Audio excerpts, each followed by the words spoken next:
아멘. 네, 하루 잘 보내셨습니까? 네, 자, 우리 하나님은 신실하신 하나님이시고요, 또 우리 힘이 되시는 주님이십니다. 할렐루야. 자, 우리 오늘 하나님 말씀 같이 볼 때에 전도서 말씀을 같이 펼쳐보도록 하겠습니다. 전도서 9장 1절 말씀인데요, 전도서의 뜻은 히브리어로 이제 코헬레트라고 하는데, 이것은 카할, 다시 말하면 교회 이런 말이에요. 그러니까 하나님의 모든 언약 백성들의 소집자, 그 카할의 소집자, 그리고 그 카할 모임의 설교자, 이 모든 역사를 그 언약대로 주관하고 계시는 그 머리가 되시는, 그 소집자가 되시는, 주관자가 되시는 그를 코헬레트라고 합니다. 그것을 전도자다 이렇게 말을 했습니다. 자, 그 전도자께서 주시는, 그러니까 우리의 시야보다도 그분은 훨씬 더 높고 넓은 시야를 가지고 계신 것을 우리는 인정해야 될 줄로 믿습니다. 그래서 그분의 말씀에 우리는 귀를 기울여야 되는 거예요. 그래야지 거기에 생명이 있고, 거기에 내가 어떤 생각을 품어야 되고, 내가 어떤 방향으로 나아가야 될지, 그 모든 생명에 관계된 원천에 속하는 것, 그리고 구속에 속하고 완성에 속하는 그 모든 것이 바로 우리 하나님께로부터 오는데, 이 전도서는 특별히 그 회중 모든 모임들을 주관하시는 분이라는 것입니다. 그러니까 교회를 주관하고 계신 분이라는 것이에요. 그 뜻을 이루시는 분이라는 것입니다. 할렐루야. 그분이 우리 주 예수 그리스도이십니다. 자, 전도서 9장 1절 같이 한번 읽어보겠습니다. 시작. 내가 마음을 다하여 이 모든 일을 궁구하여 살펴본즉 의인과 지혜자나 그들의 행하는 일이나 다 하나님의 손에 있으니 사랑을 받을는지 미움을 받을는지 사람이 알지 못하는 것은 모두 그 미래임이니라. 아멘. 네, 이렇게 말씀합니다. 내가 마음을 다해서 이 모든 일들을 다 살펴보았다 이렇게 말하면서요, 의인들이나 지혜자들이나 또 그들의 행하는 일들에 대해서 이 모든 것들이 다 어떤 지혜자의 손에 있는 게 아니고, 의인의 손에 있는 게 아니고, 또 그들이 옳다라고 주장하는 그러한 행하는 일들에 있는 게 아니라, 이 모든 것들이 다 누구의 손에? 하나님의 손에 있다. 자, 그렇게 지금 전도자가 말을 하면서 뭐라고 말하냐면, 사랑을 받을는지 미움을 받을는지 했지만, 여러분 성경, 제가 개역 성경 보면 받을는지는 작은 글씨로 돼 있어요. 그건 무슨 뜻이냐면 원문에 없다라는 것입니다. 그러니까 의역을 했다라는 것이에요.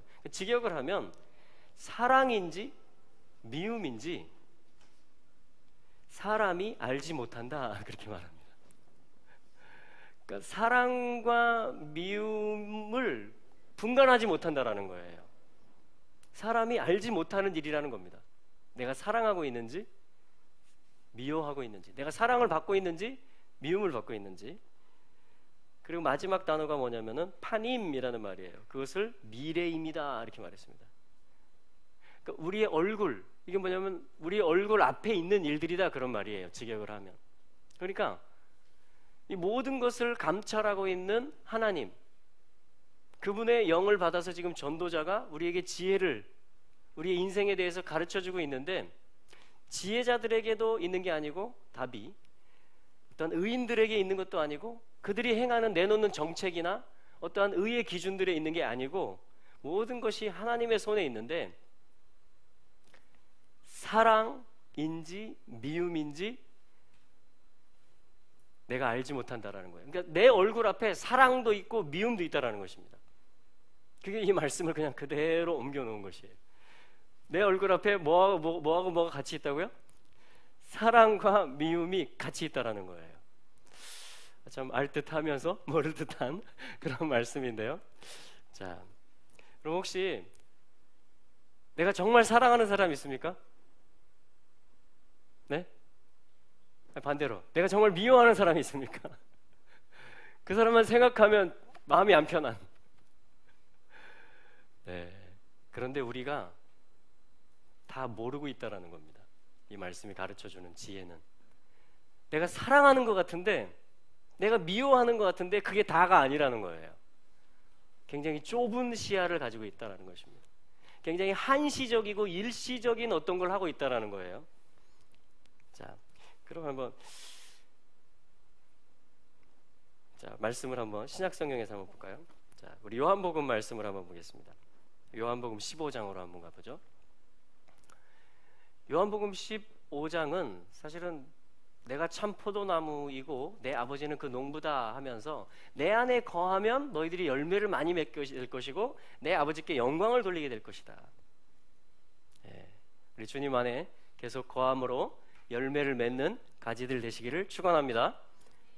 그게 우리의 지금 삶이라는 것입니다. 그래서 붙어 있어야 될 것에 대해서 얘기하고 그 안에 거해야 될 것에 대해서 얘기하고 8절에 보면 제자가 되리라 이렇게 말합니다. 다 같은 말씀이죠. 자, 이것이 열매를 맺는 것이고 아버지께 영광을 돌리는 일이다. 그게 사실은 요한복음 15장에 지금 흐르고 있는 그런 문맥입니다. 그런데 18절 말씀을 한번 읽어볼까요? 요한복음 15장 18절입니다. 자, 시작. 세상이 너희를 미워하면 너희보다 먼저 나를 미워한 줄 알라.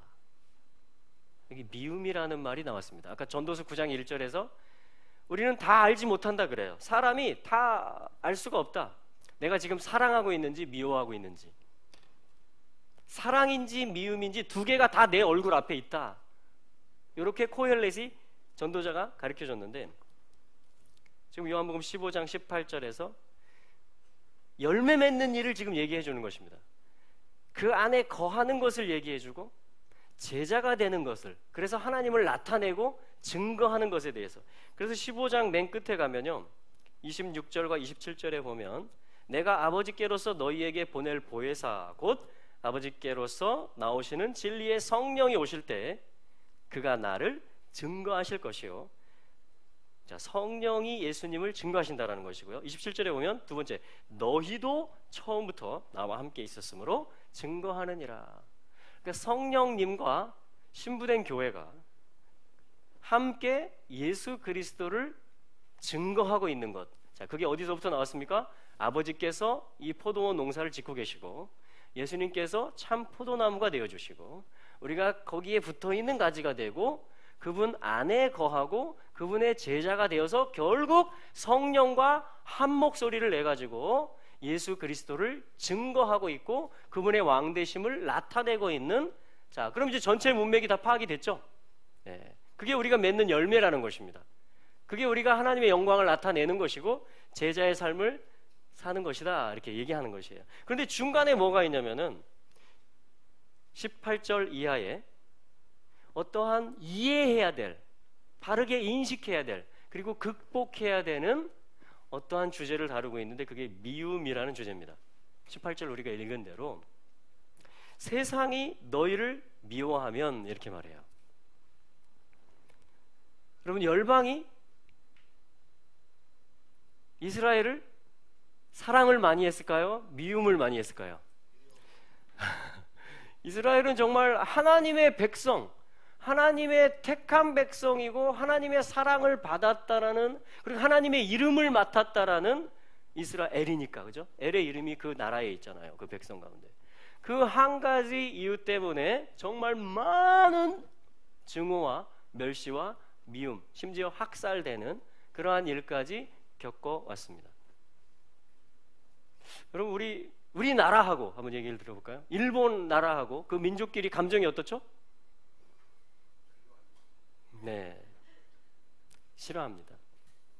미워합니다. 사실은 감정, 역사 속에서 어떤 해석을 가지고 지혜자들과 어떤 나라의 의인들이라고 하는 이게 옳은 것이다라고 역사를 밝혀주는 그 조상들, 그 선배들로부터 배운 어떤 사상들을 가지고 굉장히 미워하는 뿌리가 박혀 있습니다. 이웃 민족에 대해서. 왜 그럴까요? 이게 누가 한 일일까요? 그리고 왜 그럴까요? 이 본질이 뭘까요? 미움인지? 그러니까 내가 미워하고 있는데 미움인지 사랑인지 내가 분간을 못한다라는 것입니다. 그러니까 일본은 우리가 정말 사랑하는 친구라는 것이에요. 여기 이 말씀으로 다시 돌아오면 세상이 너희를 미워하면, 여러분 세상이 교회를 좋게 봅니까? 안 좋게 봅니까? 앞으로는 어떻게 될까요? 전에는 어땠을까요? 우리 이런 질문할 수 있잖아요. 왜 교회를 이렇게 못 살게 굴까? 여기 오늘 말씀은 이렇게 말씀을 해줍니다. 세상이 너희를 미워하느냐? 예, 주님 굉장히 미워하네요. 그런데 잘 들어봐. 세상이 너희를 미워하거든, 그런 일을 당하거든, 잘 알아야 돼. 거기서 너희가 지면 안 돼. 거기서 감정으로 반응하면 안 돼. 진실을 알려줄게. 실상을 알려줄게. 너희보다 먼저 나를 미워하는 거야. 이렇게 말합니다, 주님.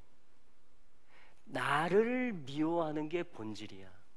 나를 미워하기 때문에 세상이 너희를 미워하는 거야. 여러분, 이건 이스라엘에게도 똑같이 적용되는 원리였어요. 요한복음 7장 7절에는 이렇게 주님이 말씀합니다. 세상이 너희를 미워하지 않는다, 이렇게 말해요. 나를 미워한다.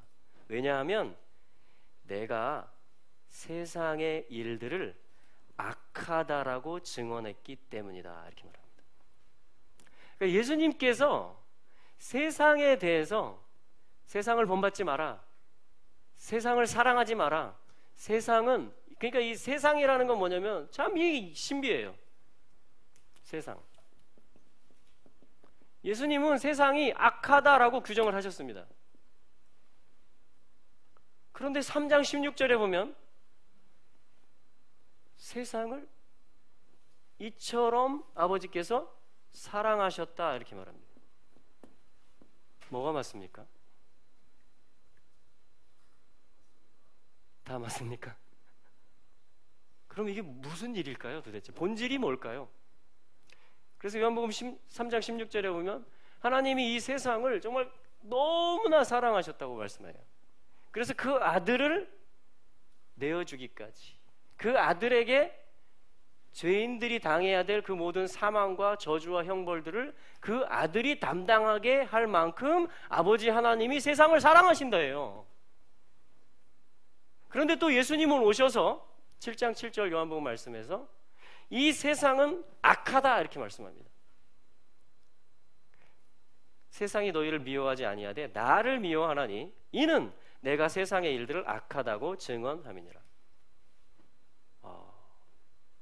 오늘 사랑과 미움에 대해서 나의 해석과 나의 입장이 아니라 코헬렛, 전도자, 이 회중 모임의 교회의 머리가 되시고 소집자가 되시고 진리를 가르쳐 주시고 설교해 주시는 예수님, 그 솔로몬은 예수님을 예표했던 것입니다. 전도서에서.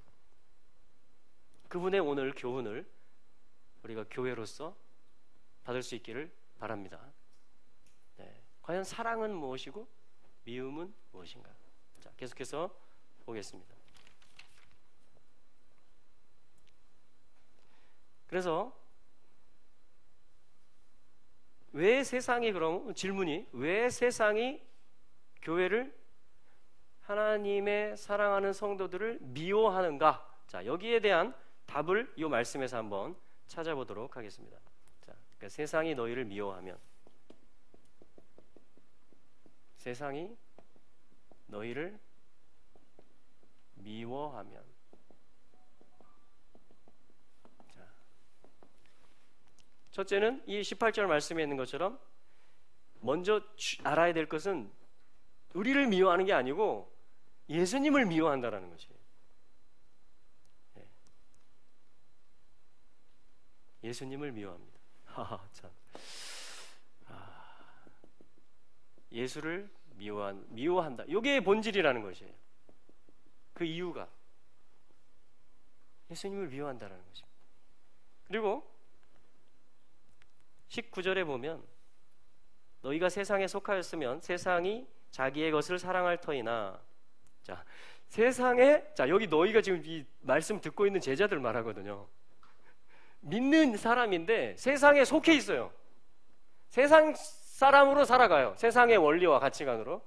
그러면 세상이 미워한다, 안 미워한다? 안 미워한대요. 이 말씀 보니까. 세상이 그러니까 영적이에요. 왜냐하면 배후가 사단이기 때문에 그래요. 자, 자기한테 쏙 들어온 사람은, 그러니까 자기 말 듣는 사람은 안 미워한대요, 세상이. 자, 그런데 그 하반절입니다. 너희는 세상에 속한 자가 아니요. 할렐루야. 그럼 어느 쪽으로 들어가실래요? 세상에 속해가지고 세상으로부터 미움받지 않는 그런 쪽으로 방향을 잡으실래요? 아니면 아니야, 나는 세상에 속하지 않았어. 이제 나는 예수님께 속했어. 나는 말씀대로 살 거야.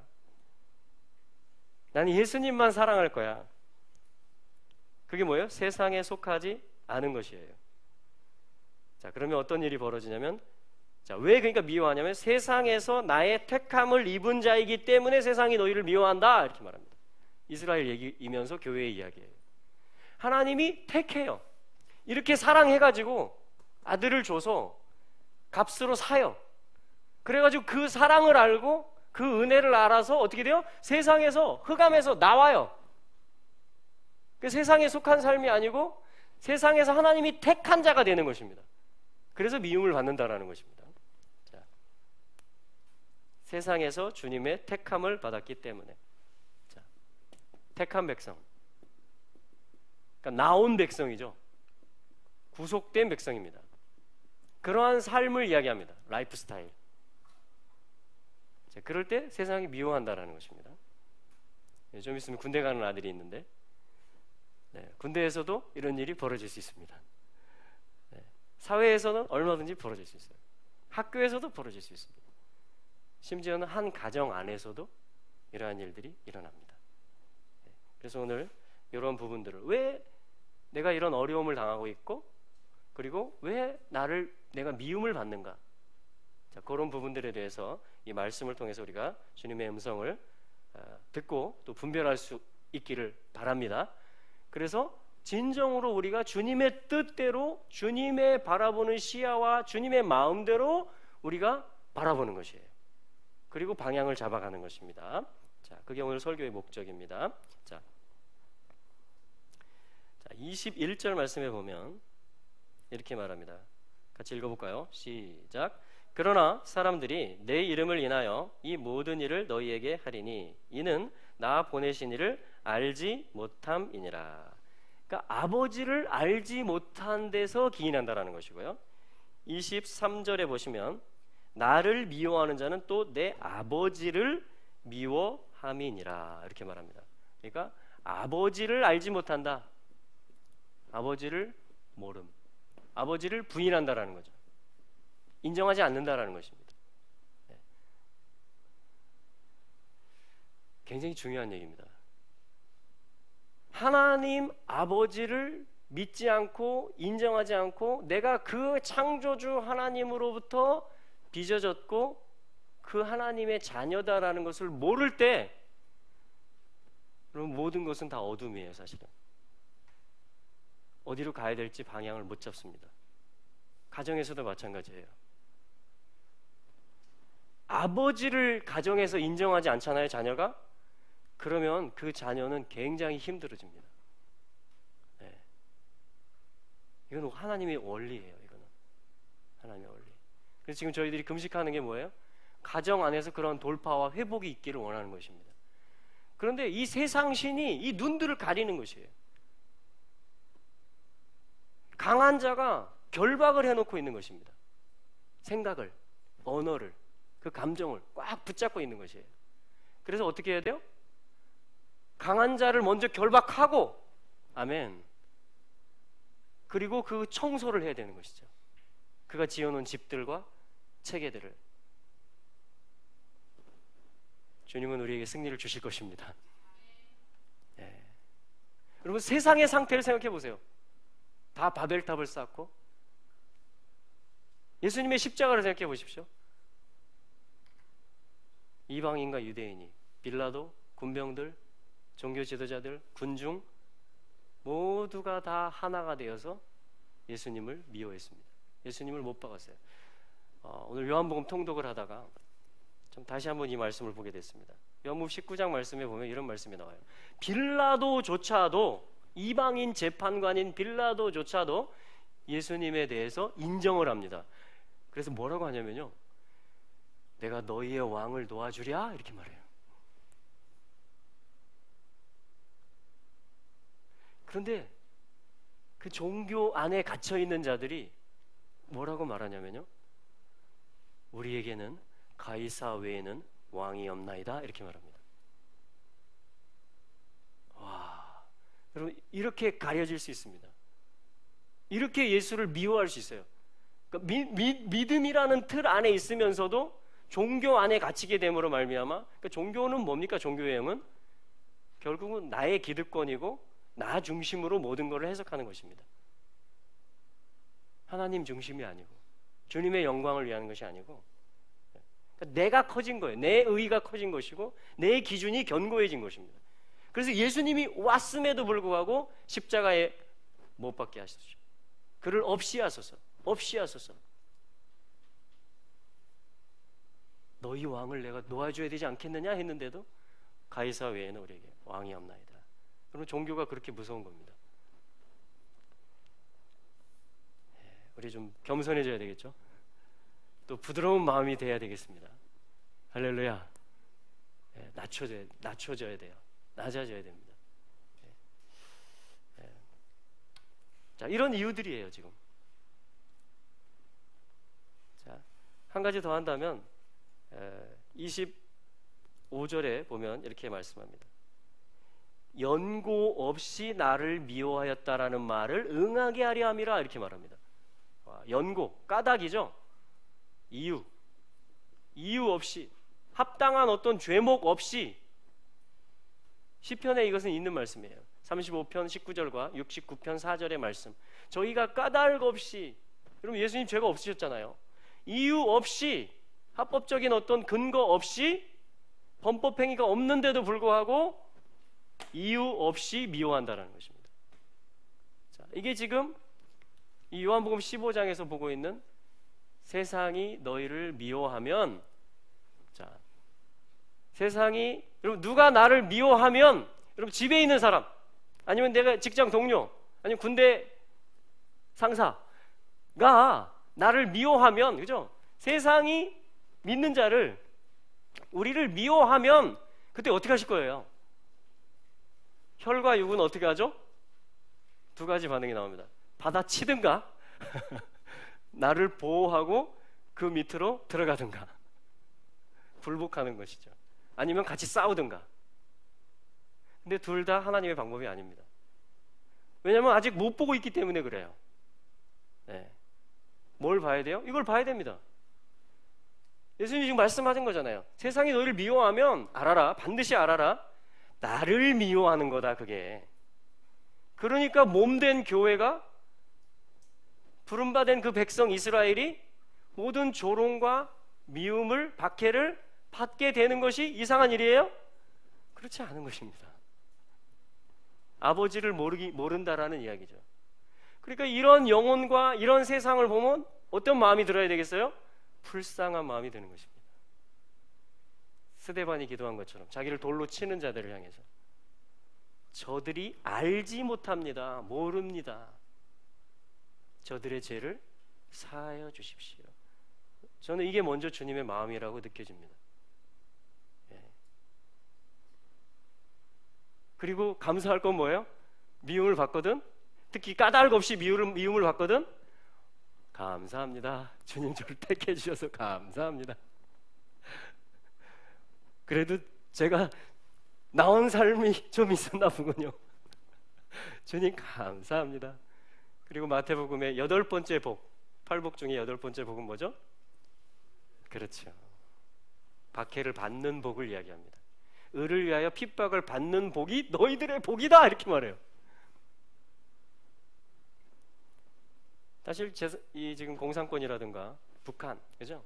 무슬림권에서는 예수를 믿는다라는 이유로 집안에서 쫓겨나고 모든 사회 활동을 제대로 할 수 없는 미움을 그냥 받습니다.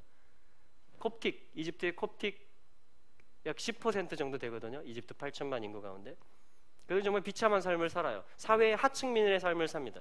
왜냐하면 직장이나 공무원이나 어떤 진출할 수 있는 그게 많이 제한이 되기 때문에. 그런데 그들이 자기들의 자녀를 낳고 십자가 표시를 해줍니다. 손목에.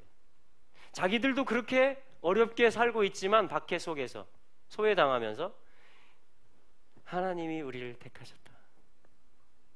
예수님이 이 길을 가셨다. 그리고 우리는 이 나라를 위해서 존재한다 하면서 뭐예요? 자기 자녀에게 너도 이 길을 가라 하면서 콥틱 기독교인들이 십자가 표시를 해줍니다. 그러니까 박해받는 게 지금 잘못 가고 있는 겁니까? 물론 하나님께서는 이건 두 가지 양면이 있습니다. 뭐냐면 그렇다고 박해만 있는가? 그건 아니에요. 하나님은 우리가 자유키를 그리스도께서는 우리를 자유케 하시려고 종의 멍에를 끊어주셨어요. 할렐루야. 그래서 너희들은 자유인으로 살아라 이렇게 말했습니다. 또 하나님은 복의 복을 더하셔서 우리의 지경을 넓혀주신다라고 했습니다. 할렐루야. 신명기 28장에 그 약속된 복들은 하나님을 경외할 때 받는 그 복들은요, 심지 않은 과실을 먹고 짓지 않은 집에 살고 파지 않은 우물을 마시는 것. 여러분, 이 모든 이 땅에서의 부모를 공경할 때 잘되고 장수하는 이 모든 하나님의 그 약속들과 언약들이 소멸되겠다라는 이야기가 아닙니다. 지금 그걸 가지고 우리는 하나님을 나타내고 주님의 왕되심으로 그 세상으로 우리는 나아갈 것입니다. 그런데 그 길 가운데, 그러니까 15장에서 결론은 뭐냐면 성령님과 함께, 우리 아까 26절과 7절 봤잖아요. 성령과 함께 우리가 함께 주님을 증거하는 것입니다. 어떠한 환경에서도 주님이 우리를 높이실 때에도, 우리를 낮추실 때에도, 우리를 부하게 하실 때에도, 우리를 가난하게 하실 때에도, 그러니까 상황을 초월하는 것이에요. 이것은. 그래서 우리는 또 뭐예요? 요거를 말씀을 봐야 되는 것입니다. 박해에 대한 말씀을 같이 봐야 되는 것이에요. 자, 베드로 전서 1장에서는 이렇게 말합니다. 너희의 믿음이 1세기 때입니다. 이것이 중동에서 있었던 일입니다. 초대교회에서 너희의 믿음이 불로 연단하여도 없어질 금보다 더 귀하다 이렇게 말해요. 너희들이 엄청난 로마 황제와 그 제도의 또 종교의 영으로부터의 박해를 너희들이 믿음으로 잘 감당하고 있다 이렇게 말합니다. 하면서 왜 그러면 하나님이 이런 고난을 주셨는지 아느냐? 너희로 하여금 칭찬과 존귀와 영광을 얻게 하려 하십니다. 이렇게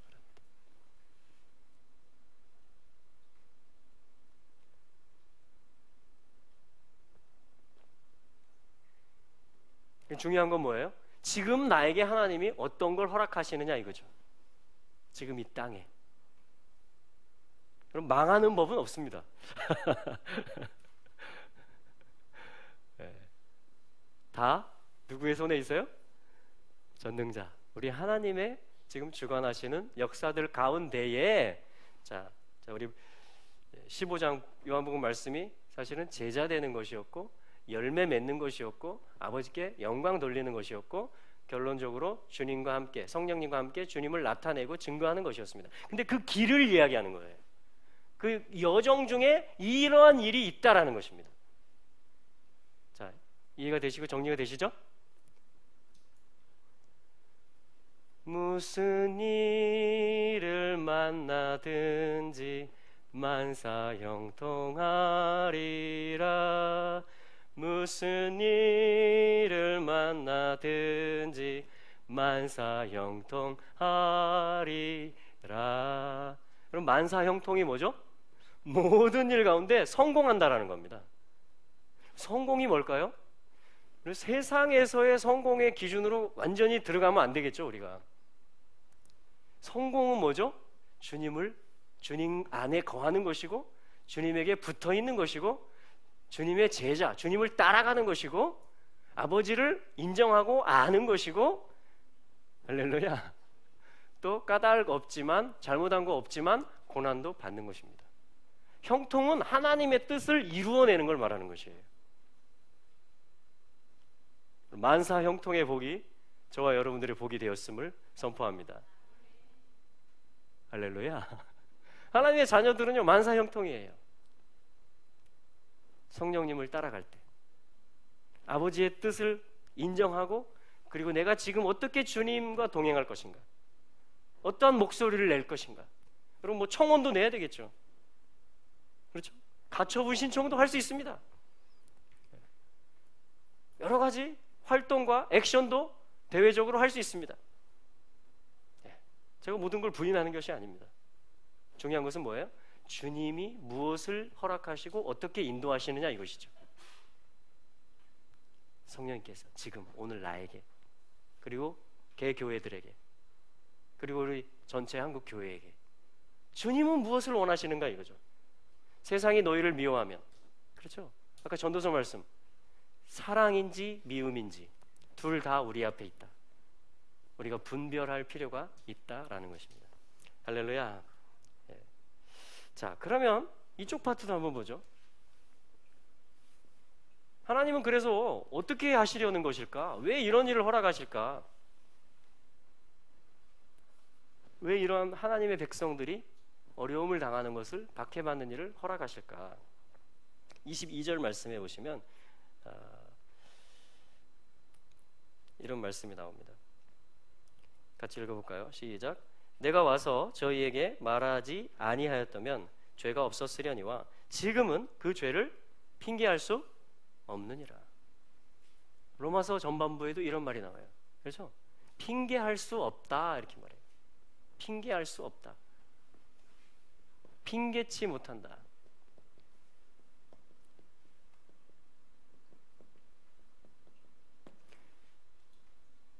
그러니까 사단은요, 본질적으로, 존재적으로 타락했습니다. 그렇죠? 천사장이었지만, 하나님을 찬양하는 머리였지만, 으뜸이었지만, 거역함으로 말미암아 그 스피릿이 사탄의 스피릿이거든요. 네. 그래서 뭐냐면 본질적으로도 그 일만 해도 형벌을 받아야 돼요. 그런데 그가 핑계할 수 없게 한다라는 것입니다. 이 세상 신, 사실은 이게 영적인 일이거든요. 사단을 이야기하는 것입니다. 사탄.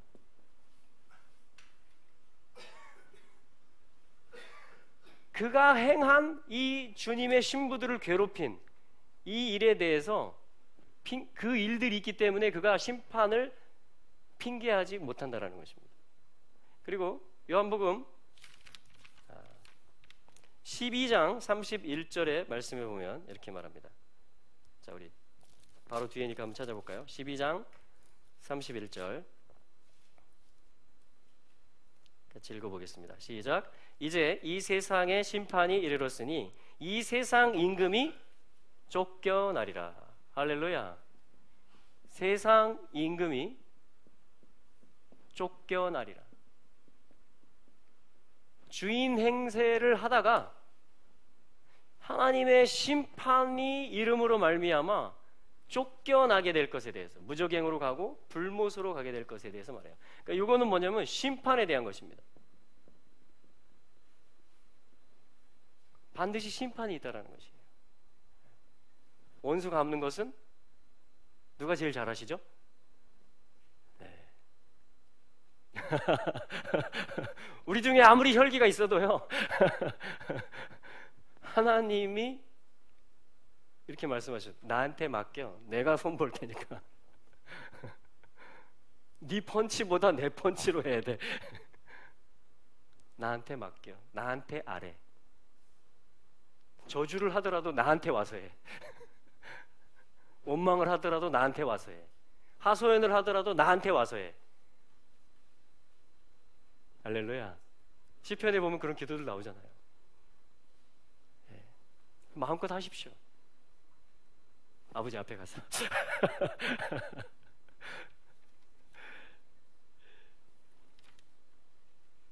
요한복음 16장 11절에도 죄의 심판에 대해서 그분이 가르쳐 주신다고 했는데, 심판에 대하여라 함은 이 세상 임금이 심판을 받았습니다. 할렐루야. 반드시 심판을 받게 되어 있습니다. 그 끝이 정해져 있어요. 자, 그리고 왜 이러한 어려움을 당하게 하실까? 26절, 27절 요한복음 15장에서 아까 저희가 본 것과 동일한 원리입니다. 성령을 의지하는 것입니다. 동행하는 것입니다. 피난처로 삼는 것입니다. 피난처. 우리 하나님을 피난처로 삼는 것이고요. 또 성령의 인도를 받는 것입니다. 이 상황 속에서 이러한 상황을 통해서 주님께 피하고 주님께 아뢰고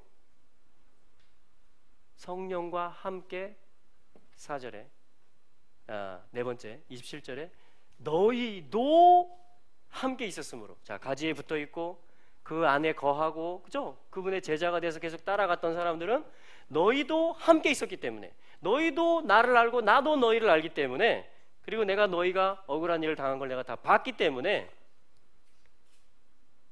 너희도, 그러니까 성도들이죠. 성도들이 증거함, 주님을 증거하는 것입니다. 왕 되시고 주 되신 우리 예수님을 어떻게 증거할 수 있을까요? 여기에 주님께 물어야 되는 거예요. 성령님은 어떻게 이 풍요의 때 어떻게 예수님을 나타내게 하셨을까요? 성령님은 또 어떻게 어려움의 때에 예수님을 나타내실까요? 그래서 요분하고 딱 붙어야 되는 것입니다. 주님하고 하나가 돼야 돼요. 주님하고. 그래서 요분이 모사이세요. 요분이 최고 지혜이세요. 요분이 또 능력이세요. 할렐루야. 그래서 요분과 함께 예수를 증거하는 것입니다. 오늘 요한복음 여러분 통독을 하실 수 있게 되기를 축복합니다. 아들과 함께, 아빠가, 엄마가 딸과 함께, 남편이 아내와 함께, 그렇게 다 가정들에서 이 80일의 기간 동안, 오늘 이제 10일째까지 했거든요. 물론 이제 유튜브에 올리는 것은 이제 그만해도 될 것 같기도 해요. 이제 이걸 하고 있다라는 걸 알리기 위해서 지금 올렸습니다만은, 올릴 수도 있고요. 그러나 안 올라오더라도 이제 우리 가정에서 하는 거지 원래 하면서 그렇게 이해를 하시고 하시면 됩니다. 같이 할 사람이 없다 그러면 혼자서 하시면 됩니다. 아니면 친구에게 보이스톡으로 해서 같이 틀어놓고 같이 읽는 겁니다. 할렐루야. 그래서 과연 주님의 원하시는 것은 무엇일까? 과연 내가 어떻게 사랑할 수 있을까? 자, 아들과 함께 오늘 읽으면서 다시 한번 주님이 또 이렇게 통독을 하다 보면 이렇게 되는 게 있어요. 이게 무슨 말씀이지? 하면서 그 가운데 하나 또 소개하겠습니다. 20장 요한복음 20장 23절 말씀 한번 보죠. 요한복음 20장 23절 말씀.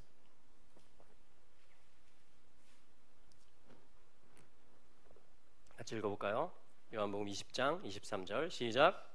너희가 네 죄든지 사하면 사해질 것이요 네 죄든지 그대로 두면 그대로 있으리라. 아멘. 여러분, 죄 사하는 권세는 누구한테 있습니까? 하나님께 있습니다. 그렇죠? 그런데 여기 놀라운 말씀이 있습니다. 용서에 대한 말씀입니다. 근데 이거를 하는 거는요, 육신으로서는 할 수가 없어요. 바로 위의 절을 그래서 뭐냐면 성령을 받으라 이렇게 말합니다. 숨을 내쉬면서, 그 전에는 뭐였죠? 평강이 너에게 있을지어다. 그들이요 두려워서 자기들 잡힐까봐 문을 걸어 잠궜어요. 모임 장소에 문을 걸어 잠궜어요. 여러분, 마스크 썼는지 안 썼는지 거리 잘 뛰고 앉았는지 검사하러 들어올 수도 있습니다. 그러면 뭐 어떤 생각이 들겠어요? 문 걸어 잠그고 싶은 마음 들 것 같아요. 전 제자들의 심정이 이해가 됩니다. 그런데 주님이 나타나셨어요. 그래서 뭐라고 하셨습니까? 제자들의 상태를 가장 잘 아시잖아요. 평강이 너희에게 있을지어다. 그리고 이 말씀을 또 한 번 하셨어요. 그 말은 그만큼 더 필요했다라는 겁니다. 평강이 너희에게 있을지어다. 예수님께서요, 지금 이 지난 엊그저께 이 국무총리가 발표하는 그 정말 형평성에도 안 맞고 헌법도 위배되는 그거를 한국 성도들이 들으면서 정말 여러 가지 지금 어떻게 해야 되나, 이렇게 대책을 세워야 되나, 이렇게 살 길을 찾아야 되나, 지금 그러고 있잖아요 지금. 그런데 주님이 딱 나타나신다면은 뭐라고 말씀하실까요? 제자들의 상황하고 너무 비슷하잖아요 지금. 문 걸어 잠그고 싶은 심정. 다 모이고 우리끼리 그냥 하고 싶은, 어떻게 해야 될지 잘 모르는 주님이요 샬롬을 선포하셨습니다. 한번 해볼까요? 평강이 너희에게 있을지어다. 한 번 더요. 우리 한국교회를 하면서 한번 대언하겠습니다. 시작. 평강이 너희에게 있을지어다. 아멘. 왜 평강합니까? 여러분, 어떤 일을 만나든지 주님에게 붙어 있으면, 잘 될 때에도, 잘 안 되는 것 같은 때에도 주님에게 붙어 있는 게 관건이라는 거죠. 예수님으로 말미암아 오늘 이 말씀을 듣는 모든 분들에게 샬롬이 임하게 되기를 축원합니다. 그리고 주님이 이제 우리에게 샬롬을 주는 데에 그치지 않으시고 이 샬롬을 온 땅에 퍼져가게 해야 되는 사명을 주시는 거예요. 그래서 숨을 불어넣으시면서 성령을 받으라 이렇게 말씀하는 겁니다. 자, 또 대언할까요? 성령을 받으라. 성령을 받으라. 할렐루야. 우리가 받아 안습니다. 이 말씀을 한국교회로서 코헬렛의 말씀을 카할로서 아멘으로 화답합니다. 할렐루야. 그러면 성령을 받으면, 주님이 주장하시면 내 안에 샬롬이 임할 뿐 아니라 누구의 죄든지 용서합니다. 왜 이렇게 될까요? 주님의 마음이 임하는 거죠. 성령이 오셨기 때문에. 내 감정과 내 대책이 작동하는 게 아니라 주님이 나를 온전히 주장하시게 되는 겁니다. 그래서 어떤 마음이 들어요? 주님 알아야 되는데, 아버지를, 예수님을 알아야 되는데, 저 인생이 얼마나 공고할까, 얼마나 정말 진리를 알아야 되고 영생을 알아야 되는 그 데스티니를 가지고 있는 아들이길래 이렇게 주님을 적대할까, 이렇게 교회를 괴롭힐까, 이런 마음이 든다라는 것입니다. 그러면 어떤 일이 벌어져요? 그가 한 죄가 사해질 것이라고 주님이 말씀하고 있습니다. 여러분, 이 땅에 있는 죄를 사하는 것을 하나님이 하시는 일이에요. 그러니까 성령이 오셔서 우리 안에 주장하시게 되면, 나를 주관하시게 되면 그분이 하시는 일을 내가 하라는 겁니다. 함께 하자라는 거예요. 우리가 그 통로가 되라는 겁니다. 그래서 내가 너희들에게 보여줬다라는 거예요. 이 사랑을. 너희가 나를 택한 게 아니고 이 일을 하라고 내가 너희를 택해서 세웠다, 이렇게 주님 말씀하는 겁니다. 너희 가정 가운데 샬롬의 일을 섬기라고, 너희 친척들과 이웃들에게 죄를 용서하고 샬롬의 일을 실어 날라주라고, 그거를 위해서 내가 아들 예수 그리스도를 통해서 사랑을 뭔지 가르쳐줬고 오늘 보여줬으니까 오늘도 샬롬이 너희를 주장하게 하고 오늘도 성령을 받아서 나와 함께 이 세상, 이 온 땅에 있는 죄를 다 없애는 일을 하자, 나와 함께. 할렐루야. 그럴 때 이 세상은 사탄이 주관하고 그가 임금 노릇하는 게 아니라 이제 그가 쫓겨나게 될 것이다. 이제 온 세상이 다 하나님을 알게 될 것이다. 모두가 주를 시인하고 그 앞에 무릎을 꿇고 그를 주로, 예수를 주로 시인하게 되는 그 세상이 온다. 어떻게 해요? 지금 오늘 본 말씀입니다. 이런 과정들을 통해서 온다. 그게 주님이 정한 방법이라는 겁니다. 그리고 우리를 부르시는 거예요. 합당합니까? 주님이 지금 뭐 잘못하고 계신 거 아니죠? 주님이 그렇게 정하신 것입니다. 그리고 우리를 콜링하시는 것입니다. 주님, 저에게 사랑을 가르쳐 주십시오. 오늘도 여전히 우리 앞에요, 미움과 사랑이 같이 있어요. 이 사람 없으면 내가 편할 텐데. 그럼 그런 마음 듭니다. 이 사람이 좀 잘 감당해주면 내가 쉬울고 내가 좀 자유로울 텐데. 미움인지 사랑인지 우리 혈과 육은 잘 몰라요. 그냥 나한테 잘해주면 좋은 사람, 나한테 싫은 소리 하면 미운 사람, 나쁜 사람. 그럼 그거는 정말 너무나 하나님이 원하는 게 아니에요.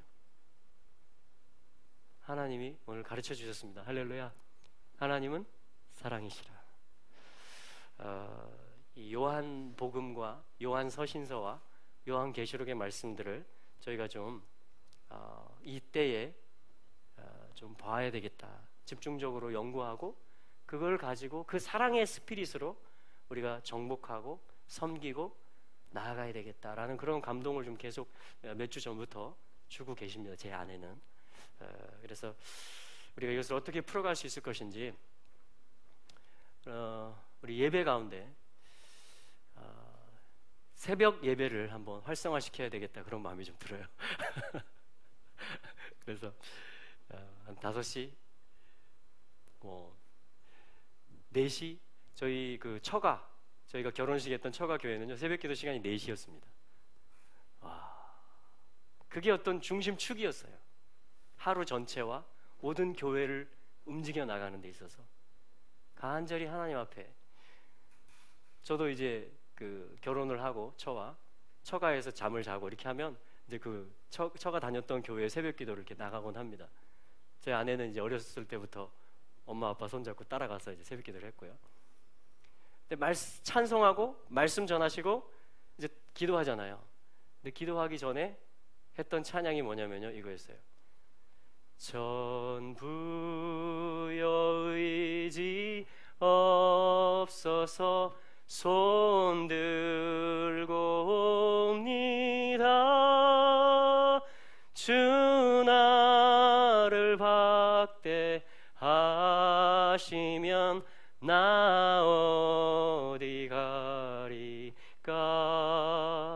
내 죄를 씻기 위하여 피 흘려 주시니 곧 되게 하는 마음으로 주 앞에 옵니다. 나 예수 의지함으로 큰 권능 받아서. 할렐루야. 여러분, 성령 의지할 때 우리 주님의 권능을 받는 거예요.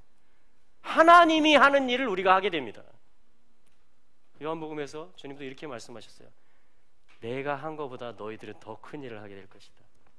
여러분이 마지막 때 많은 박해와 정말 미혹과 여러 큰 산들을 우리는 만나게 될 것입니다. 주님 어쩜 마지막 때를 향해서 그 말씀하셨는지 모릅니다. 너희들은 큰 일을 하게 될 것이다.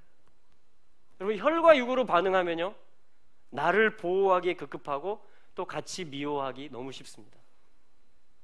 그런데요, 어떤 박해를 만나든지 어떤 미움을 만나든지 그거를 사랑으로 바꿔놓을 수 있는, 이걸 주님은 큰 일이라고 하시지 않았을까요? 그게 십자가의 일이었잖아요. 그게 부활의 권능이었잖아요. 부활체잖아요. 우리는 될 거잖아요. 그렇죠? 부활이 우리 안에 왔잖아요. 그러면 이 세상에 연연하지 않는 거죠.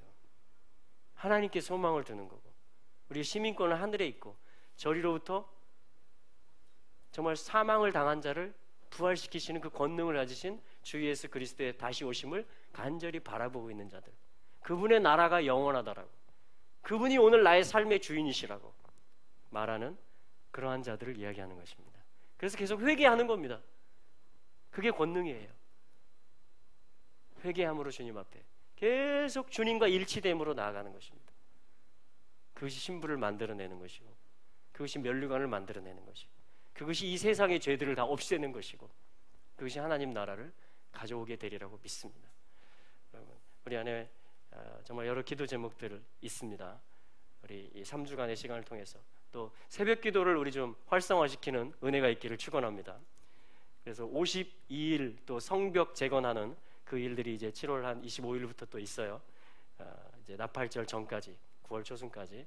그래서 그 전에 우리가 이 기도의 근육들을 좀 단련시켜 놓고 할렐루야.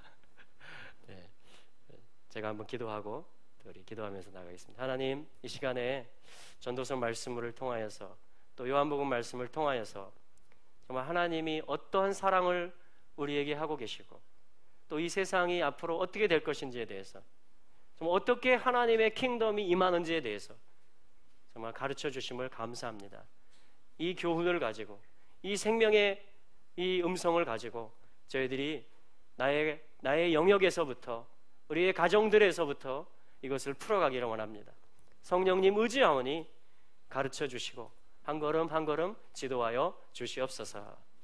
오늘 이 말씀을 들은 모든 분들에게 정말 기도의 근육이 활성화되는 일들이 있게 하여 주시옵시고 사랑의 용량이 점점 커지게 되어서 어떠한 미움이든 박해든지 그것을 포용하고 그것을 용서하고 그것을 풀어나갈 수 있는 하나님의 킹덤을 성령님과 함께 예수 그리스도를 증거하는 그 일을 감당하기에 부족함이 없는 그러한 성도들 낼 수 있도록 하나님 도와주시옵소서.